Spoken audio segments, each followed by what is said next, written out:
Bite-sized Answers is a unique feature of the Therefore Project.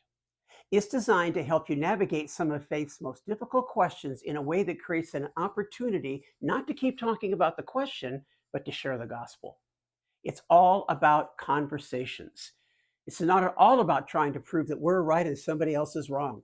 We're not trying to pound someone in the ground with our superior knowledge or to show them how evil and wrong they are in their thinking. By the way, do you know why people think the way they do? It's because they don't have a relationship with Jesus. It's because they don't have the Spirit of God living in them. And once they cross that line of faith, their thinking over time will begin to change. So let's not get the cart before the horse. So, what I want to do right now is give you what I simply call my 5 best practices for getting the most from bite sized answers. The first one is this: don't try to memorize all the questions at once. Now, some of you are going to want to do this, and go right ahead because I think you'll find it interesting to read through the various questions that you'll find on the website. But don't use it like some kind of course where you have to watch all these educational videos so you can get the answers right in order to pass the test. Because if you do that, you know what happens? Well, just like in any test, you forget it after a few days. If you don't use it, you lose it. And we want you to be able to use this information in real-time situations. So memorize them as you need them. So you're in a conversation with somebody and they ask you a question and you don't know the answer to it, no big deal. You just say, that's really a good question. I've thought about that myself. So I tell you what, let me think about that for a few days, and how about if we get back together again? That's when you go to the website. That's when you look at the answer. That's when you get it. When you get back together, don't make your answer sound really memorized and mechanical. Point number 1 is this. Point number 2 is this. It needs to be very relational and it needs to be very conversational. That was a good question you asked. And again, after spending a few days, let me tell you some of the thoughts I've come up with. Then you just tell them, is it, 1, 2, or 3 points? The whole idea is to relax and make this conversational, not confrontational. Here's the second one: use your own examples. Those of us that are doing these videos are using examples from our own life, and you can't use them. So you need to just think about it and come up with your own. So again, it can be conversational, relational, and real. Third point is you don't need to use all the points.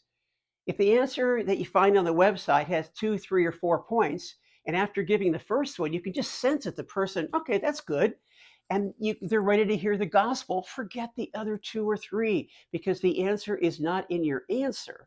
The answer is in the gospel of Jesus Christ. Number 4 is use the answers for transitioning to the gospel, not during the presentation.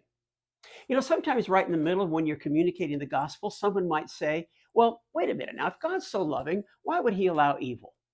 If you jump in that right then, there's a good chance you could get so far off track you'd never get back to the really good news. Always remember that the answers in bite-sized answers are designed to open up an opportunity to communicate the gospel.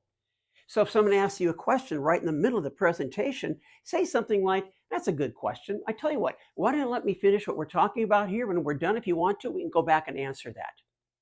And 99% of the time, and I say this from having shared the gospel hundreds of times, by the time you get to the end, that question never comes up again because the discussion has been about the gospel. And in reality, the goal is to answer as few questions as possible, because always remember, the answer is in Jesus, not our answers. And here's number 5. The answers in bite-sized answers are not for deep conversations on a subject. They're bite-sized. They're small, with the goal of opening up an opportunity to share the gospel. They're designed for people who haven't really thought that much about some of these issues, and probably a lot of things they're saying is just something they've heard or saw on the internet, or they heard some teacher say. They're not designed for people who are loaded for bear, who are well-versed and want to argue. That's how we provided a bigger portions section here on the Therefore Project website. They connect you with some really good apologetic websites that specialize in this kind of stuff, so I encourage you to use them. Now, even as I'm saying these things, I know some of you are thinking, I just don't know enough.